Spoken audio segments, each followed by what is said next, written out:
منزل ہے پاکستان، اس موضوع پر اپنے خیالات کا اظہار کرنے آتی ہیں حافظہ صدف بشیر، جن کا تعلق سر سید گورنمنٹ گرلز کالج سے ہے۔ جناب والا، سب سے پہلے تو میں اس ادارے کے منتظمین کو مبارکباد پیش کرنا چاہوں گی کہ انہوں نے اس پرآشوب دور میں کہ جہاں ہر طرف نا امیدی اور مایوسی کا طوفان منڈلایا ہوا ہے، ایسے حالات میں اس موضوع کا انتخاب کر کے ہم میں امید کی کرن جگائی ہے کہ منزل ہے پاکستان۔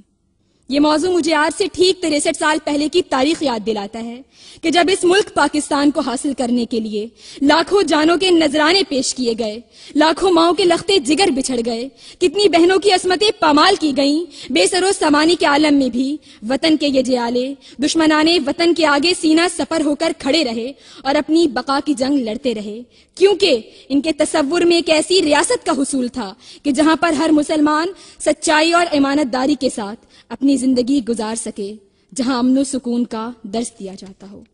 جی ہاں جناب والا، اسی امن و سکون کے لیے وہ لوگ لاکھوں درد سہتے رہے، ہر زخم پر مسکراتے رہے، کیونکہ انہیں اپنی منزل نظر آ رہی تھی۔ ہر شخص یہ سوچ کر اپنا گھر بار چھوڑ کر ہجرت کے سفر پر گامزن تھا کہ منزل ہے پاکستان۔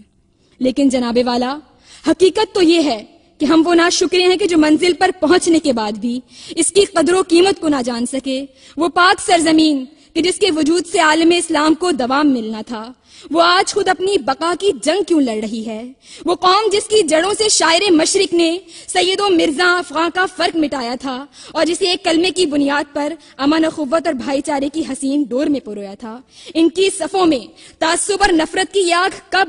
اور کس نے لگا دی، جو آج بڑھتے بڑھتے ہمارے گھروں کی چوکھٹ تک پہنچ گئی ہے؟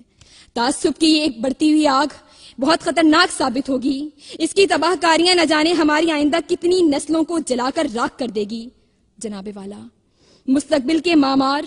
اگر خدا نہ خواستہ اس تو کون اور میں کون کے جھگڑے کی نظر ہو گئے تو مملکت کی ڈولتی کشتی کو سنبھالا کون دے گا؟ روزانہ ہزاروں لوگ لقمہ اجل بنتے جا رہے ہیں۔ مانا کہ بارش اور طوفان قدرتی آفات ہیں، لیکن ان کی تباہ کاریاں اتنی ہولناک نہ ہوتی اگر انتظامیہ اپنے فرائض سے غفلت نہ برتتی۔ بارش کا پانی اور سیلابی ریلیں یوں بستیوں میں دن دناتے نہ پھرتے اگر حکومت مونسون کی آمد سے قبل ان متوقع خطرات کی طرف نظر کرم کر لیتی۔ جناب والا، حکومت نظر کرم کرتی ہے،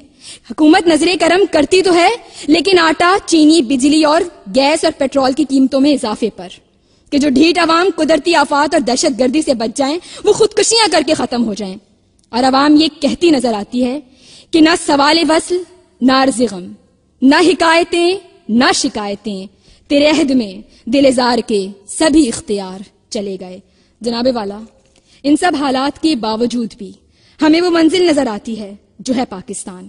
آج بھی ہمارے بوڑھے بچے جوان جذبہ حب الوطنی سے سرشار ہیں۔ آج بھی ہم پر کوئی مشکل آ جائے، وہ خودکش حملے ہوں، سونامی ہو یا سیلاب، ہم اپنی مدد کرنا جانتے ہیں، کیونکہ ہماری رگوں میں محمد بن قاسم، طارق بن زیاد اور صلاح الدین ایوبی کا لہو ہے، جو ہمیں احساس دلاتا ہے کہ منزل ہے پاکستان۔